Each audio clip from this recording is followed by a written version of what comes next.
Hello everyone, welcome to my YouTube channel. आज हम आपको बताएंगे कि आप एक आईआरएस ऑफिसर कैसे बन सकते हैं, क्या योग्यता होनी चाहिए, परीक्षा पैटर्न क्या है, सैलरी कितनी होती है। सारी जानकारी आज हम आपको इस वीडियो में देंगे।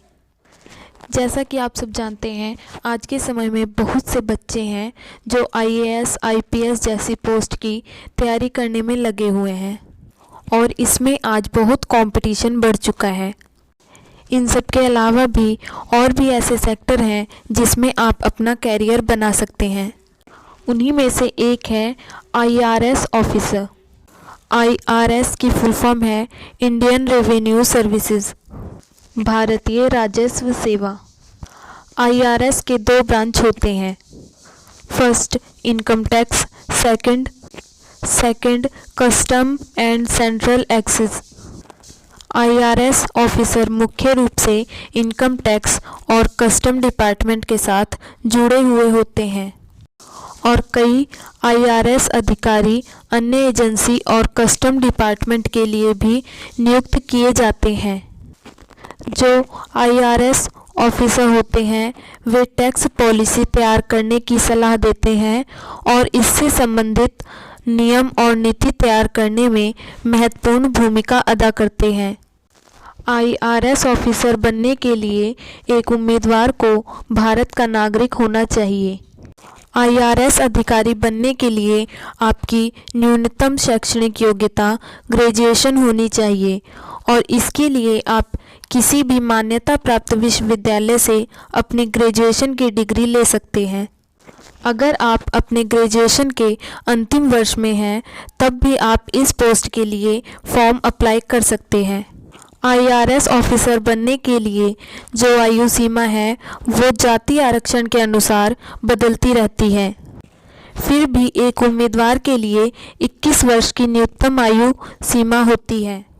सामान्य वर्ग के लोगों के लिए 32 साल तक आयु सीमा तय की गई है, ओबीसी के लिए 35 वर्ष तक, एससी एसटी के लिए 37 वर्ष तक।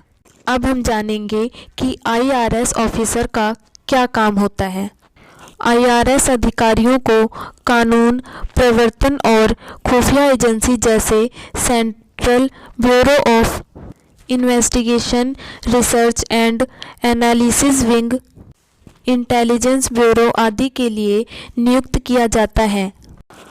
आईआरएस अधिकारियों को आयकर विभाग में अधिकारियों पर कोई चोरी करता है तो उसको पहचान करने की जिम्मेदारी दी जाती है। वह क्षेत्रों में ज़्यादा तलाशी करने के लिए वैधानिक शक्तियां रखते हैं और यदि कोई अवैध रूप से धन को रखता है तो उस अवैध धन को जब्त कर लेते हैं और दोषियों को गिरफ्तार कर आगे और बुरा काम करने से रोकते हैं। साथ ही साथ वे देश में होने वाले पायरेसी और स्मगलिंग के खिलाफ पेट्रोलिंग और रिसर्च भी रखते हैं। आईआरएस ऑफिसर एग्ज़ाम पैटर्न, जिसमें मुख्य रूप से 3 स्टेप्स होते हैं, first prelim exam, second main exam, third interview.